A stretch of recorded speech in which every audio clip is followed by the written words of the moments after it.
This is Matchweek.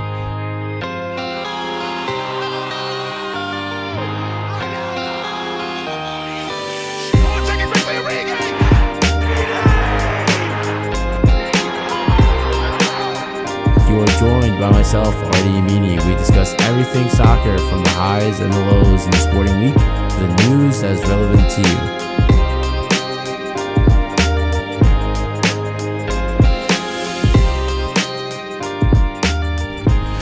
You're listening, top of the hour, on WMBC Upper Montclair. And this is Matchweek. Guys, I know, I can't believe it. You can't believe it. We are here at Old Trafford. We would never expect in my life to be here. But you know what? We're here. We're going to do an episode. We're going to see how long we can go until security kicks us out. But let's get it. Okay, first things first, Manchester United transfer business with Erik ten Hag in charge. So far, we are looking like rough but good at the same time, because Ten Hag's not taking anybody's, stick. He's being straightforward about what he wants with the club. He wants to know who's going to stay, who's going to go. There's already contracts figured out for people that already left. We are also figuring out who we're going to sign. Tyrell Malacia, he's not bad. He was a great opponent for Feyenoord, for Ajax, and that's why he's been wanting it for so bad for so long. But because they were rivals, Ajax and Feyenoord, they could not secure the signing. So now that he's at Manchester United, he was able to do it. So there's obviously something there. And Telles might be leaving, and Luke Shaw needs some competition to reignite the talent that we know he has. Now, next, Ronaldo. Everyone wants to talk about Cristiano Ronaldo. Everyone wants to know where he's going to go, what he's going to do. I've said this before on the show. I'm going to say it again. Keep it plain, simple, to the point.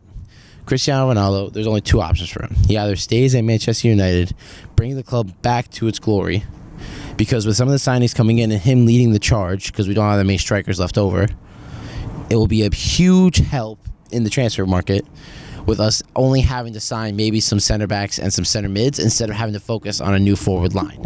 That's why I've been highly hesitant of Manchester United going in for an Antony from Ajax. Lisandro Martinez, I'm all in for. I want Lisandro. Lisandro will help out the club tremendously. But Antony's just not going to work. He is not going to work for this club. Plain and simple, to the point.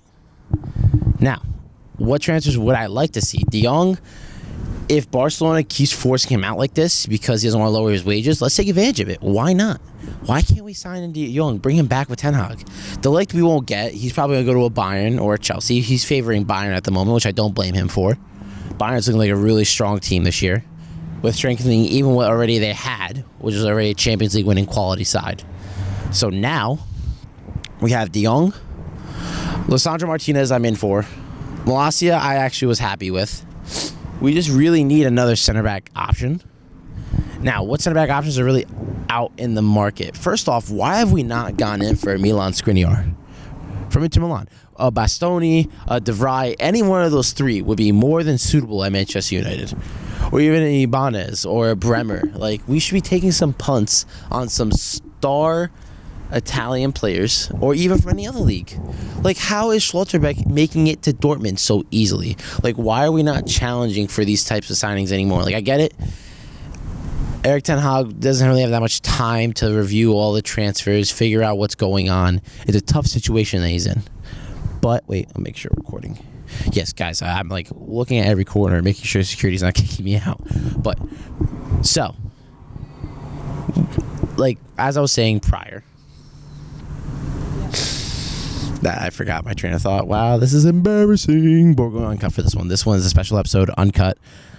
We're going all the way in. Anyways, I was talking about Syria defenders. Yeah, Schlotterbeck. Erik ten Hag has only had very little ample amount of time to actually figure out his plan for the club.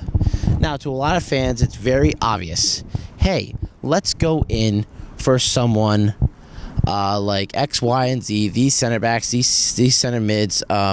We just need to look for these players. We obviously know these have been the leading issues for the longest time.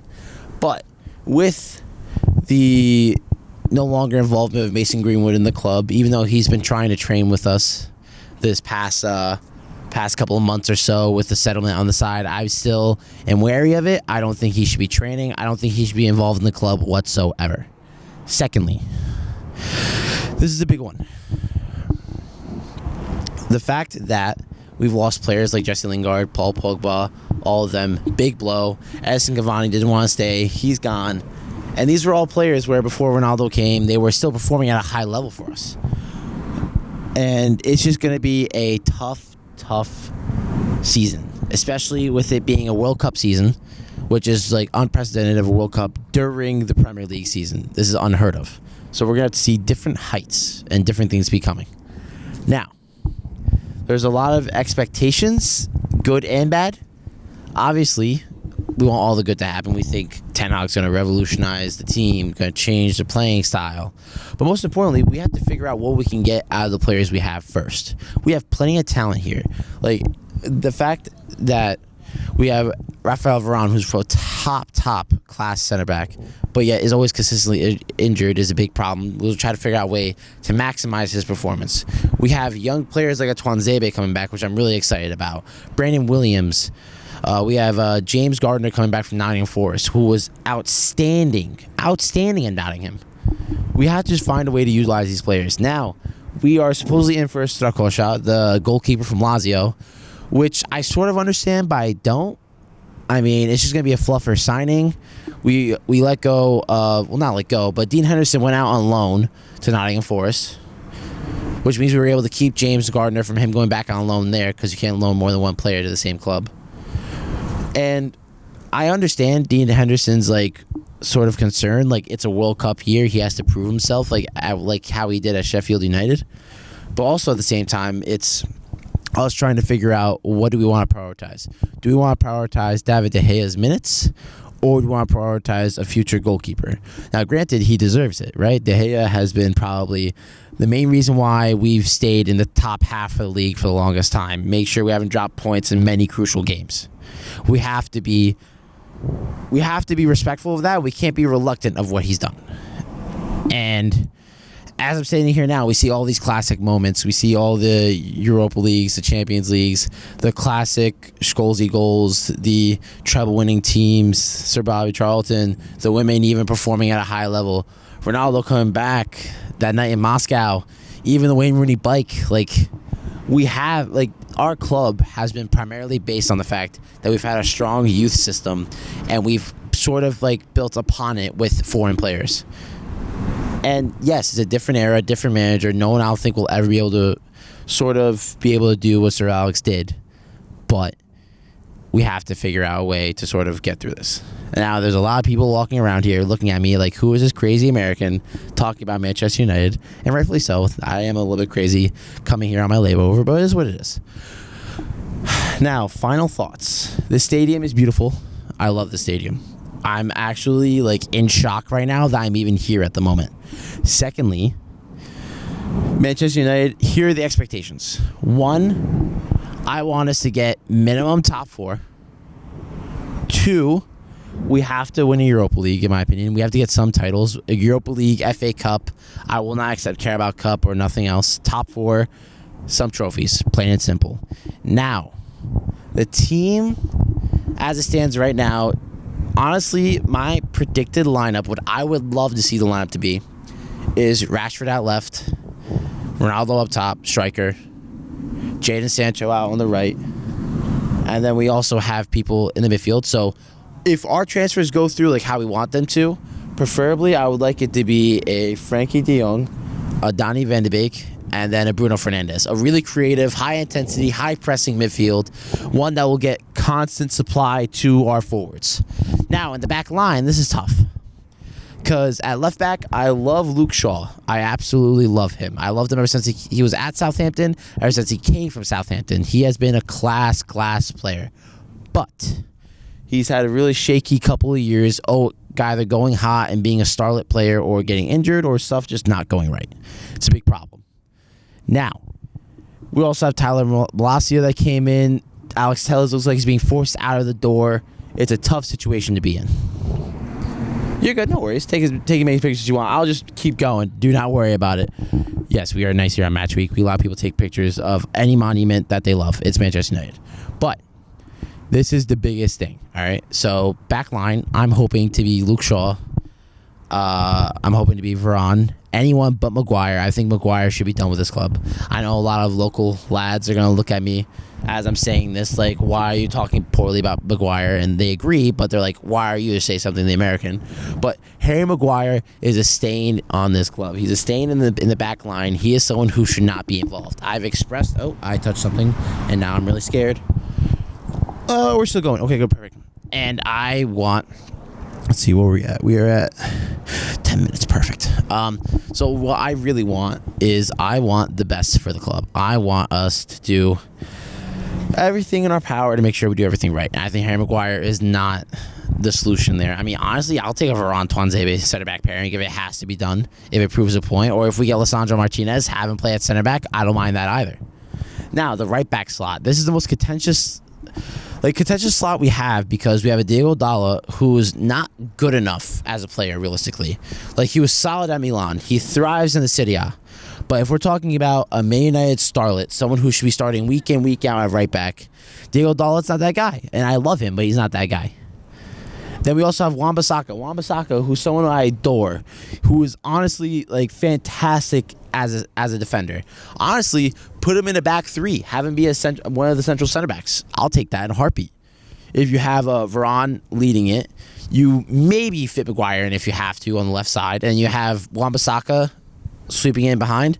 Granted, yes, he's not the best going forward. He is not the best at creating, but he is still someone who has a role in this team. And we cannot deny that. Plain and simple. Now, goalkeeper, obviously, De Gea. Sarkosha, I think we're bringing him in because it's a World Cup year, and we're going to need to be rotating players a lot. And if you're wondering why I'm not looking at the camera the whole time, is I'm just enjoying every little thing here. We have the United Hotel to my left. We have all of Manchester surrounding me. We have the little fan gates over there. Even the statue behind me. It's taking everything in my power not to just stare at the statue the whole entire time. But we are here, and I am absolutely loving this. Now, I want to know what your guys' opinions on Ronaldo. I've said it before. I think there's two options. He either stays at United, performs for us, help us win a league, or he goes to a PSG if Neymar leaves. That's plain and simple, because I don't see him going to a Bayern. Bayern makes no sense. They just brought in a Sadio Mane. He's going to want to play more central. They're going to get rid of Lewandowski, but they still have younger players to be thriving, you know? And I just don't see him suiting Bayern. He's just not going to fit the Bundesliga way. It's just plain and simple. And I have to sneeze so bad, but I'm controlling myself. Now, what else? I mean, I don't see him going to any other Premier League club. Plain and simple. Man City are trying to go back in for him. Chelsea are trying to go back for him. Supposedly, he's only £15 million. If he's that cheap, and supposedly all these clubs want him, like, no, it's not happening. Like, the wages don't matter to them. Chelsea just brought in Todd Bowley. He is someone who is a billionaire owner who wants to reinvest into Chelsea. Man City sort of makes sense. They just dropped a lot on wages with Haaland coming in, which is, again, another big issue. We have Liverpool and Man City thriving in the market, reaffirming themselves and building on top of the elite teams they already are. And you have Chelsea, who's sort of behind them, had a few misses, but yet are still in contention. And then you have United, who is not capitalizing on the issue that we have. It's plain and simple. These clubs are being ran at an elite level, and we're not following anymore. We used to be the team of England. We were the brand of England. If you thought about England, Manchester United was that team. But then now we're missing out on it. Ever since Sir Alex left, we've had a few choices appointments. We've had stuff that hasn't gone well, and it's tough because we can't just stand here and just bash on every single person that came in. You know, Mourinho, when he came in, he got us second place. He got us a Europa League. He got the best out of Paul Pogba. No one ever sees this. Paul Pogba's best statistical season and best season ever at United was under Jose Mourinho. We can talk badly about him all we want, but he brought the best out of the team. Even in Louis van Gaal, we would not have had a Jesse Lingard. We would not have a Marcus Rashford. These youth players would not have gotten promoted. So we have to give credit where credit is due. And he won us the FA Cup. When was the last time we won a trophy besides Europa League? This is the big picture that we have to look at as a club. Plain and simple. People come here from all over the world supporting this team. And all I want is nothing but the best for this team. Like, I want this club to make millions. I want this club to win every game. I want us to be the champions of Europe. I want us to be the champions of England. I want us to be the champions of everything and anything. But it all starts from just being ran like an elite club. We're being ran like a company on the stock market. That's what it is. We're being ran for shares. We're being ran for money. We're being ran for the Glazers' pocket. Like, you know what? Kudos to them. You know, they've kept the club afloat. We're not in that much debt, and they're making money. That's how it works. That's capitalism. Like, we can't get upset about that. I hate to say it, but we can't get upset about that. Like, everyone looks at FSG at Liverpool and how, like, oh, you know, how they're ran, how they have their wage structures and everything. You know what? Kudos to them. I respect it. Todd Bowley coming in at Chelsea. Respect it. All right? Kroenke, hit or miss, but you know what? Arsenal's on an upswing right now, and they're a threat too. That's the thing. We cannot underestimate any Premier League opponent. Now, I would love to walk around and ask fans here for their opinions, but security will kick me out in less than a blink. Like, in a blink of an eye, I'll be gone. I'll be out of here. And I want to be able to come back to the stadium in the future. So, we're just not going to risk it. Anywho, there's a thing I want to focus on. So, it's a tough one. It's hard to talk about. Man, I'm trying to think of the right words, you know, because we're on this ground, and it's not like we're back in the studio at WMSC. It's not like we're on the radio talking live to all of you guys, and we just get to say what's on top of our mind. Like, we are on the ground. I'm in front of Old Trafford. I can't just stand here and say anything. I have to say something with meaning, because this club means everything. It means everything to me. It means everything to a whole bunch of other people. I know it's like, oh, you know, you're Manchester United biased. So, you know what? Let me be biased. If Besmer gets to be biased about Chelsea all the time and stroke them off, you know what? I get to be biased too if I want to. I mean, what else could you really expect? And there's a family here, and I'm trying not to yell because they have a little baby. And we're good. Okay. Now, here is the thing that we need to do. First, look, I know Ten Hag has a plan. He has an idea. But when we have players like Alanga, Mejbri, Dalot, Pellistri, Rashford, even some of the other guys, like when we have all this like young talent that are like wingers / attackers, let's focus on them first. Because that's what Ten Hag does. Ten Hag is usually given a team and he makes it work. That's the Eric Ten Hag way. He is given pieces of a puzzle, and puzzle pieces that don't belong in that puzzle, but he finds a way to make them fit. It's plain and simple. Now, I do agree, the midfield needs help. Right now, realistically, we only have Bruno Fernandes. I'm sorry to Scott McTominay. I'm sorry to Fred. I love them. McFred, love them. But I think there's two misunderstood players. They're not defensive midfielders. They're not deep line midfielders. They're box to box. They love getting involved in the attack. They love progressing forward. They love ball. You gotta understand, their ball progression numbers actually are actually pretty good. They love dribbling with the ball forward, finding space. They're not the ones to just sit back as your traditional six and just be like, "Oi lad, come on." That was a horrendous accent. I apologize, but you know what I'm saying. They're not the ones just to sit back like a Michael Keane and just put a boot to them or just clear the ball. There's someone who have to be creative outlets. It's plain and simple, creative outlets. Now, besides De Jong, and of course I mentioned Skriniar and all these guys, honestly, if Ziyech's trying to go to Milan and he wants to leave Chelsea, not a bad idea. You could have a midfield three of Donny van de Beek, Bruno, and Ziyech, or throw Ziyech out wide. It's a choice. It's an option. I'll take a talent like Hakim Ziyech. Yep, I had to fix myself. Sorry, I'm going to cut that. But this is just, you know, I'm enjoying this for what it is. We are at like the 18-minute-ish mark while I'm recording. This isn't going to be too long. I wish I can go for long. I wish I can go for hours and hours and hours and talk. But I'm a solo man right now. Don't have the boys with me. Don't have a discussion to really thrive and talk about. Because there's so many things about this club that I just want to be good. And I keep touching buttons and I'm scaring myself. That I want to be good. That I know that can be good. But it's just not being capitalized on. And you see it here with some of the locals. Like, I even say one or two things, and they're a bit frustrated. And, like, any fan is allowed to be frustrated with a team that knows that they can be world-class. Yes, I'm saying it. They can be world-class if they want to. And someone has a drone. You know what? Respect. Not me. I wish I had a drone. A lot of money. Kudos to you, dude. But I think I'm going to leave it at that. I think this is a fair amount of time. We're in front of Old Trafford. This might get DMCA'd. Who knows? They might make me take the video down, but I was here. I have a video to prove that I was here. Manchester United, my one and only love. The club I've dreamt about as a youngling. Now I was finally able to be here. Look, I was able to say I came to Old Trafford, guys. Like, wow. Wow, wow, wow. Thank you so much for tuning in, listening. If this is going to be on YouTube, so hey, like and subscribe if you want more content. I think I've peaked. I don't think you're going to find anything else as cool as this. I'll try to be as good as this, but I probably won't. Accept me for who I am, is what it is. And guys, you are listening. Top of the hour on WMSC Upper Montclair. And this is Matchweek. Este es Matchweek. I gotta bring Jonathan in spirit. You know, he's always around us. Gotta respect and love the guy. I'll see you guys. Tell somebody you love them. Talk to you later.